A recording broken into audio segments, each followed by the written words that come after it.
আসসালামু আলাইকুম। দেশে এবং দেশের বাইরে যে যেখান থেকে আমার ভিডিওটা প্লে করছেন সবাইকে শুভ স্বাগতম। আমি যেই মুহূর্তে ভিডিওটা ধারণ করতেছি এই সময় বাংলাদেশে চলতেছে বিশাল বড় এক বিতর্ক। সেই বিতর্কের অবসান আজকে ঘটিয়ে দিল আমাদের অন্তর্বর্তীকালীন সরকারের উপদেষ্টা ডক্টর মোহাম্মদ ইউনূস। আপনারা জানেন আজকে কয়েকদিন একটা কথা ঘুরপাক করতেছে। সপ্তাহের শুরুতেই বাংলাদেশের জামাত ইসলামের আমির ইসলামের প্রতিষ্ঠাতা গোলাম আজমের ছেলে আবদুল্লাহিল আমন আজমি দাবি করেন বাংলাদেশের জাতীয় সঙ্গীত ও সংবিধান বদল করার। তিনি বলেছিলেন, বর্তমানে আমরা যেই জাতীয় সঙ্গীত শুনি তা স্বাধীন বাংলাদেশের অস্তিত্বের পরিপন্থী।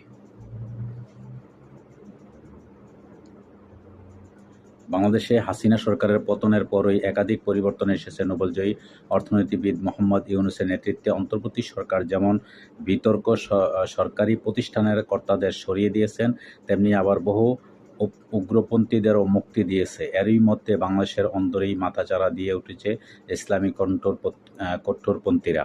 তারা দাবি তুলেছে বাংলাদেশের জাতীয় সঙ্গীত বদলে রবীন্দ্রনাথের গান পরিত্যাগ করে অন্য কোনো গানকে বাংলাদেশের জাতীয় সঙ্গীত করার দাবি করা হয়। তবে তাদের এই দাবি যে মানা হবে না তা সাফ জানিয়ে দেওয়া হলো অন্তর্বর্তী সরকারের তরফে। ডক্টর মোহাম্মদ ইউনূস সাফ জানিয়েছে যে তারা এই ধরনের জাতীয় সঙ্গীত পরিবর্তন করার এই মুহূর্তে তাদের কোনো পরিকল্পনা নেই। বাংলাদেশের অন্তর্বর্তী সরকারের ধর্মীয় বিষয়ক পরামর্শদাতা খালিদ হোসেন বলেন, বাংলাদেশের জাতীয় সঙ্গীত পরিবর্তনের কোনো পরিকল্পনা নেই। তিনি সাফ জানিয়ে দেন, অন্তর্বর্তী সরকারের এমন কোনো পদক্ষেপ করবে না যা বিতর্ক তৈরি করতে পারে। চলতি সপ্তাহের শুরুতে বাংলাদেশের জামাত ইসলামী প্রতিষ্ঠাতা গোলাম আজমের ছেলে আবদুল্লাহ বিন আজমি দাবি করেন বাংলাদেশের জাতীয় সঙ্গীত ও সংবিধান বদল করার। তিনি বলেছিলেন, বর্তমানে আমরা যে জাতীয় সঙ্গীত শুনি তা স্বাধীন বাংলাদেশের অস্তিত্বের পরিপন্থী। এটা বঙ্গভঙ্গের সময়কার ও দুই বঙ্গের এক হয়ে যাওয়ার গান। দুই বাংলার এক হওয়ার গান কিভাবে স্বাধীন বাংলাদেশের জাতীয় সঙ্গীত হতে পারে? 1971 সালে এই গান আমাদের উপরে চাপিয়ে দিয়েছিল ভারত। বহু গানই বাংলাদেশের জাতীয় সঙ্গীত হতে পারত। সরকারের উচিত একটি নতুন কমিশন তৈরি করে নতুন জাতীয় সঙ্গীত নির্বাচন করা।